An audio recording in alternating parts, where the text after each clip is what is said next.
Meus queridos, meu boa noite a todos. Muito bom estar com você mais uma vez aqui nessa noite, hoje 14 de maio de 2020. Estamos aqui em casa fazendo essa transmissão, levando até você a palavra de Deus. Eu sou muito grato pela sua audiência, pela sua contribuição, nos assistindo e cooperando com esse projeto de transmissão ao vivo aqui através do Facebook. Muito obrigado pela sua participação. Que Deus lhe abençoe. Você sabe que não serei delongado, então você pode ficar ligado comigo aí e nós não vamos atrasar.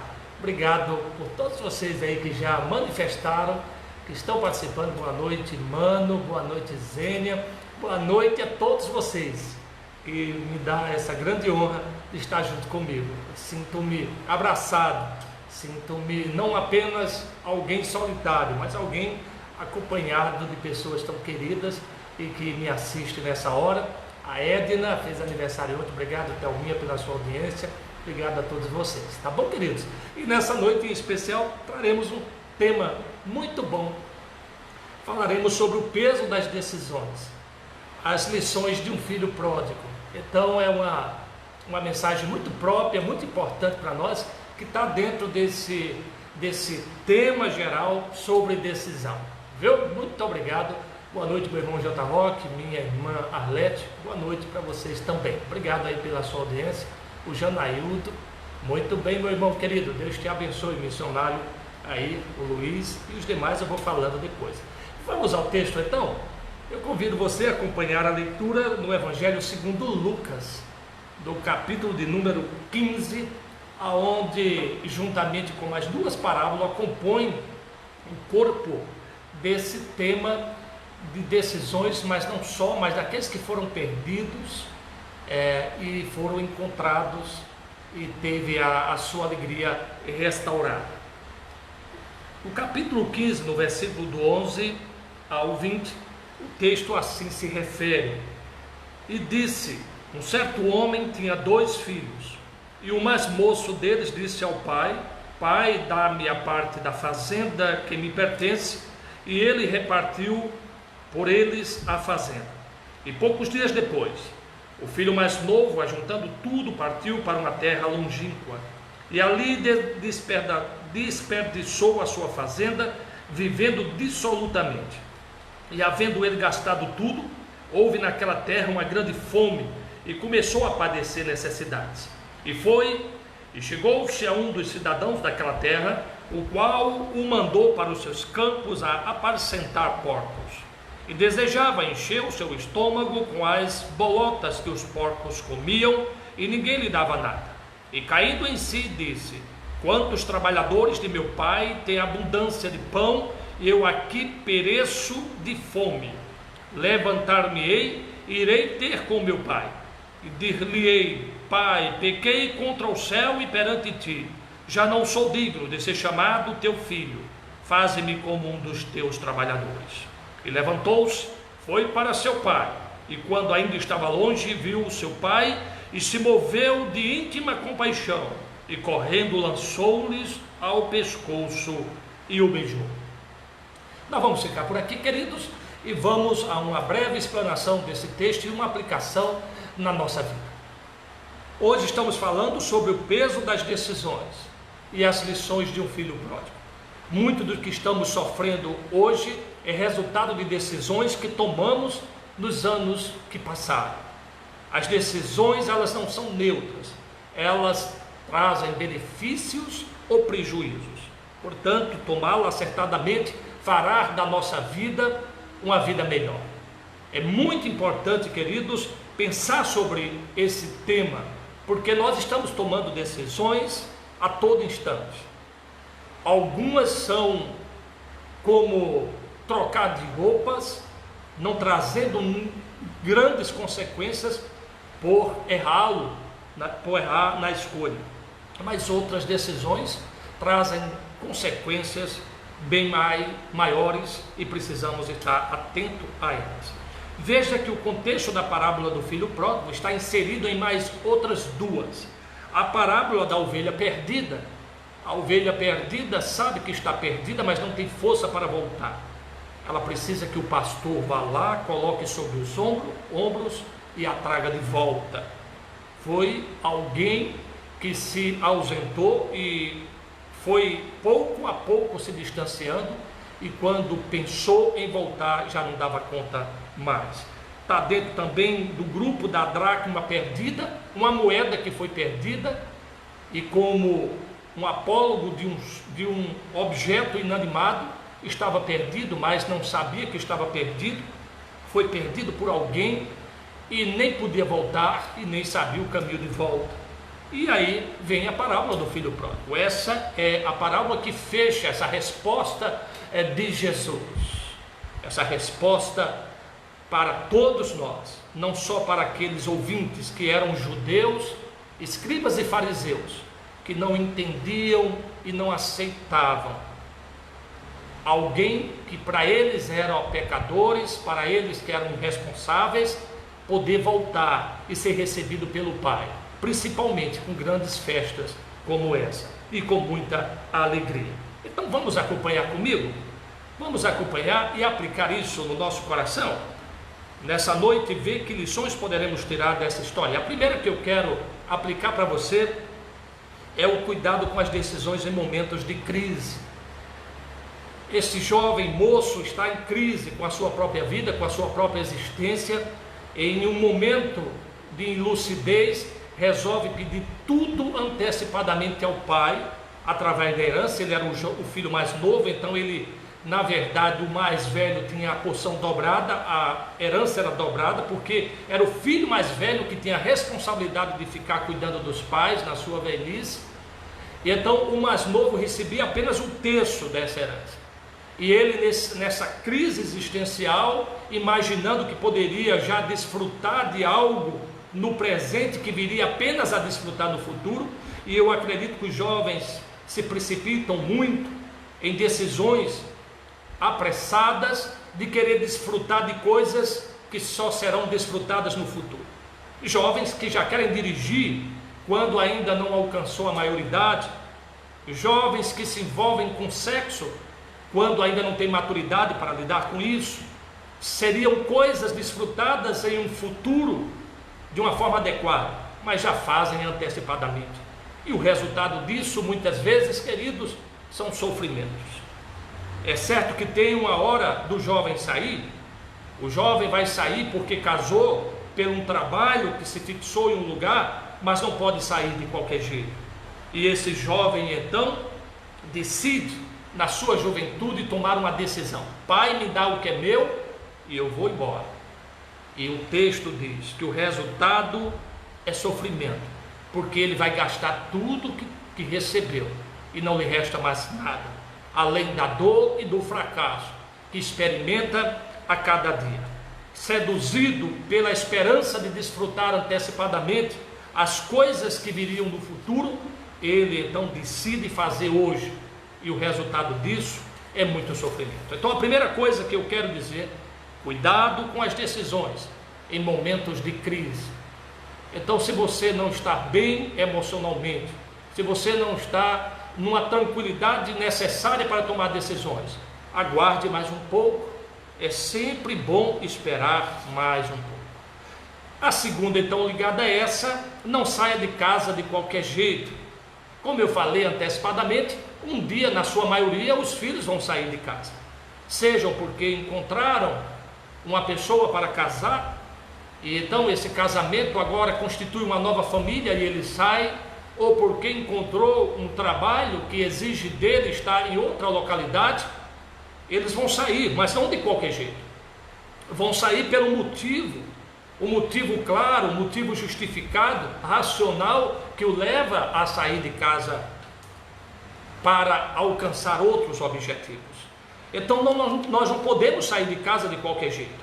Ele saiu no tempo errado, era muito jovem, imaturo, não tinha condições ainda para administrar os recursos que tinha em suas mãos. E no texto original, a palavra aqui, fazenda, bens, é a mesma palavra utilizada para vida. Então ele desperdiçou a própria vida. Um jovem que pensa que está ganhando sua vida ao sair de casa apressadamente, na verdade está desperdiçando ela. E muitos dizem: a vida é minha, eu faço dela o que eu quero. Na verdade é apenas um desperdício da vida que não é dele e da vida que não vai ter. Esperando algo melhor, encontrará no fim algo que é penoso, doloroso e que vai trazer muito sofrimento. Esperar a hora certa é algo que foi observado pelo próprio Jesus quando foi desafiado a fazer um milagre quando o vinho acabou em Caná da Galileia. E a resposta dele à pergunta, quando indagado: eles não têm mais vinho, foi: ainda não é chegada a minha hora. Há uma hora para todos nós. Poderemos fazer muitas coisas, mas precisamos entender que elas devem ser feitas na hora certa, da forma correta. E a forma correta também não foi o que este jovem fez. Ele saiu de casa da forma errada, exigiu a herança antes da morte do pai. Essa forma apressada, desonrosa, revela um coração em crise, um coração que não pensa, um coração que na verdade deseja os seus próprios interesses e não percebe que está ferindo o coração de um pai que não diz nada, apenas pega, reparte e lhe dá em silêncio, e o filho sai. Então nós não podemos sair de casa de qualquer jeito. Há uma hora de sair, há uma forma para sair. Então, jovem, você que me escuta nessa hora, e talvez você já pensou em sair de casa, talvez em um momento de crise, de desentendimento, você pensou em sair. Não é errado sair, um dia a maioria sairá, mas é preciso fazer na hora certa e da maneira certa, e não desse jeito. E vamos para o último ponto. Essa é a última aplicação que eu quero fazer desse texto para você. Não deixe para reconhecer o erro quando estiver na pior. Sempre é bom reconhecer os nossos erros antes da dor avassalar profundamente o nosso coração em decorrência da decisão que tomamos. Infelizmente, este jovem deixou para tomar a decisão de voltar quando já não dava conta nem mais de ficar naquele lugar aonde o seu estômago desejava comidas de porcos, desejava tudo. No seu coração havia um vazio tão grande que se tornou algo impreenchível. E nós não podemos deixar chegar a este ponto, queridos. Se erramos, vamos reconhecer, e vamos reconhecer antes que as coisas se tornem piores. Os nossos erros não são resolvidos com o tempo, mas com arrependimento. Algumas pessoas imaginam que o tempo irá resolver todos os problemas da vida, e não é verdade. O tempo não tem como função de reparar os nossos erros, mas apenas de dar tempo para que venhamos nos arrepender deles. Então faça isso agora, antes que as coisas se tornem piores para você. Se você, filho, cometeu um erro em relação ao seu pai, em relação ao seu trabalho, em relação a tantas coisas, arrependa-se hoje. É tempo de reparar, e é tempo ainda de aproveitar, porque você não vai viver o suficiente para aprender com seus próprios erros. Então aprenda com dos outros, aprenda com o seu, aprenda com o que você puder, mas não deixe para tomar essa decisão quando estiver na pior. O filho pródigo então diz: reconhecendo quantos trabalhadores o meu pai tem com abundância de pão e eu aqui passo necessidade. Ele cai em si e percebe a grande besteira que fez. A casa do seu pai tinha problemas, mas era muito melhor do que ele estava passando agora longe dela. Nunca pense, não se iluda, filho, não se iluda que o mundo pode oferecer algo melhor do que o seu pai.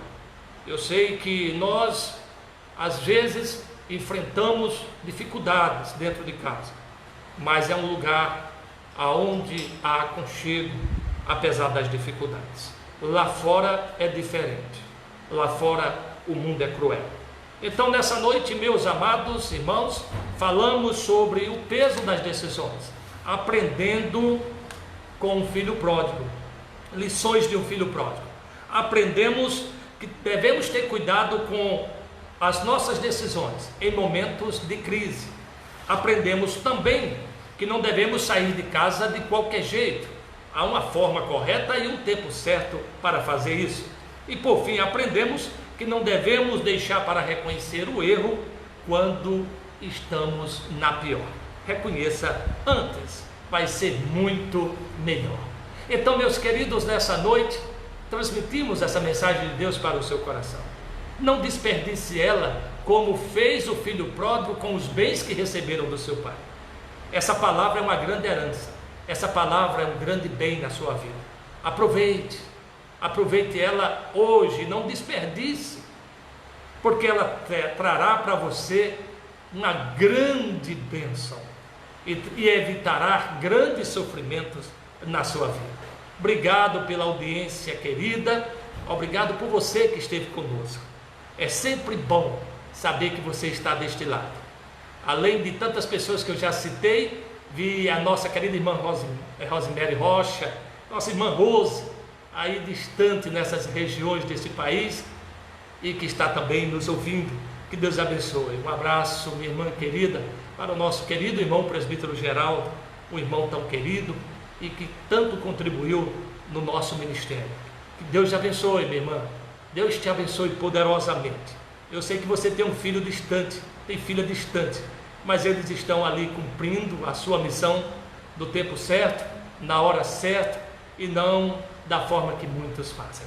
Obrigado pela audiência da irmã Raimunda Lopes de Araújo também, viu? A Zênia que passou também aí, eu já vi a sua participação, o irmão Zé Roque, a irmã Arlete, a irmã Geralda, essas irmãs queridas. Que Deus abençoe vocês poderosamente, viu? Deus os guarde no poder que há nele. Estamos aqui em oração pelas suas vidas, viu? E que Deus lhe cubra vocês de muitas bênçãos que vêm do céu. E repassa essa mensagem para uma pessoa que você ama, para uma pessoa que você entende que precisa ouvi-la, e com certeza serão abençoados assim como vocês foram. O meu forte abraço, e nos veremos domingo às 18h30 neste mesmo horário com essa transmissão. Que Deus possa vos abençoar.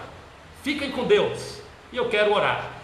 Deus, nós queremos nessa noite, Pai bendito, rogar pelas vidas dos filhos que apressadamente, Senhor, em momentos de crise, tomam a decisão de sair fora do tempo e da forma errada. Que o Senhor tenha compaixão e que possa tocar em seus corações no tempo ainda oportuno, para que se arrependam e possam voltar à comunhão do Pai e experimentar a grandeza do Senhor. Que eles sejam acolhidos agora, Senhor, no que estão passando, e possam, Senhor, nesse acolhimento divino, cair em si como este filho e voltar atrás. Que o Senhor vos abençoe, que o Senhor vos guarde, que o rosto do Senhor se levante e os seus olhos brilhem de alegria por causa das suas vidas, e que sobretudo Ele tenha misericórdia das suas vidas e lhe dê a paz. Deus os abençoe, povo santo. Fiquem com Ele, e eu também.